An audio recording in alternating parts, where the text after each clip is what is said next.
여기서 그 챗 GPT 네. 그 얘기를 좀 잠깐 말씀드리면은요. 네, 그렇죠. 여기서 이제 중요한 거는 그 챗 GPT라는 것은 앞에 챗이라는 게 채팅. 네. 예, 우리 이제 텍스트로 입력을 해주면 그 이제 생성형 인공지능인 GPT 그 알고리즘이 이 사람이 뭘 원하는구나라고 해서 그 질문에 대한 답변을 만들어서 제공해 주는 거잖아요.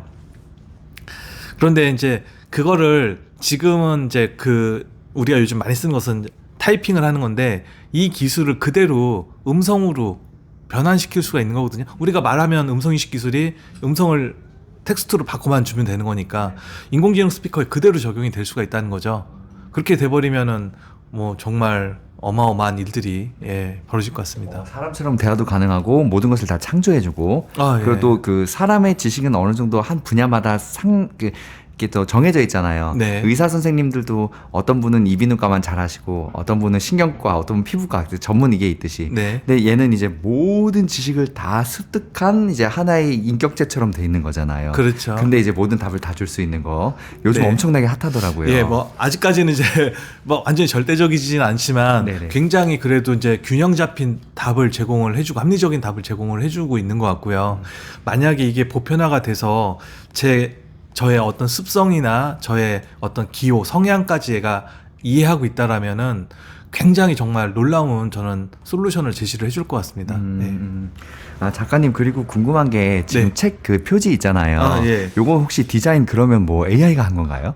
예. 어떻게 아셨어요? 왠지 지금 그런 것 같아서. 예. 진짜 AI가 그럼 디자인이 한 게 사람이 이렇게 해서 작가님이랑 한 게 아니고 네. AI가 초이스해갖고 알아서 이제 창조적인 거를 던져준 거예요? 네, 그러니까 와. 사실은 이제 혹시나 해서 물어봤는데. 네. 책을 출간하시는 분들은 이제 원고를 씁니다. 원고를 써서 출판사에 보내면 거기서 교정 작업하면서 그 책 내용에 맞는 표지 디자인을 이렇게 만들게 됩니다. 네. 근데 출판사에서 맨 처음에 보내주신 디자인이 막 이상한 막 삼각형, 사각형 있는 기하학적인 표지를 보내주셨더라고요. 그래서 이티나 외계인 같은 그렇죠.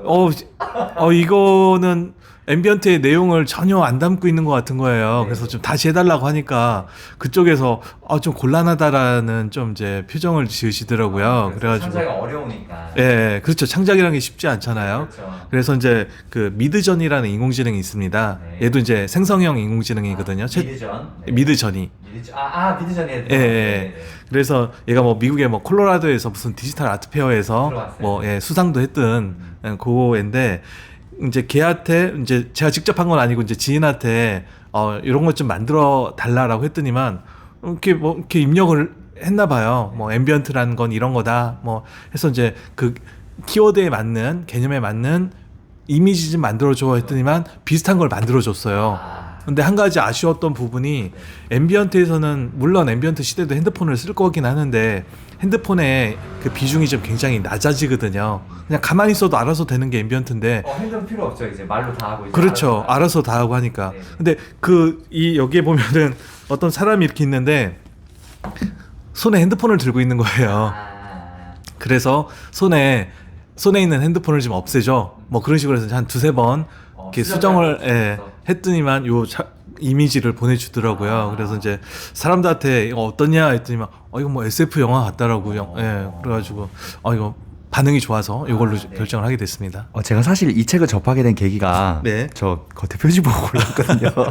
책이 뭐 미래 기술에 대한 이제 IT에 저는 이제 주식을 저희 이야기하니까 빅테크에 대한 좀 지식을 좀 얻고 싶어서 찾다가 이제 책을 발견을 한 거예요. 그냥 네. 저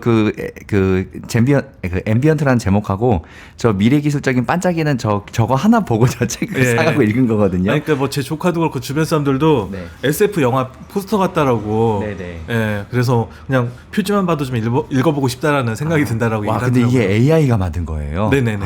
챗GPT처럼 네네네. 미드전이가. 네. 그래서 저는 이제 사실 드리고 싶은 말씀은 이미 이렇게 인공지능이 뭐 이미지 생성하는 거, 어떤 솔루션, 답변 생성하는 거, 이게 이제 상당히 지금 보편적인 기술이 돼 있기 때문에 그걸 좀 잘 활용하는 게 중요한 거고요. 지금 개인들은 이미 그렇게 쓰고 있는데 기업들이 그걸 못하고 있는 것 같습니다. 사실 기업들이 그걸 잘하면은 굉장히 사실은 기업들은 돈하고 이렇게 연관지어서 생각을 하잖아요. 그렇죠. 오히려 돈을 더 많이 벌 수 있는 기회가 있을 텐데도 그냥 오히려 그걸 활용하기보다는 야 우리도 우리만의 생성형 인공지능을 개발해. 엉뚱한 쪽으로 좀 노력을 하는 것 같습니다. 처음 그 시장을 선도하려고 이제 그런 거 위주로만 새로운 것을 먼저 만들어서 기준점을 만들려고만 한단 말씀이시죠, 기업들이. 네네네.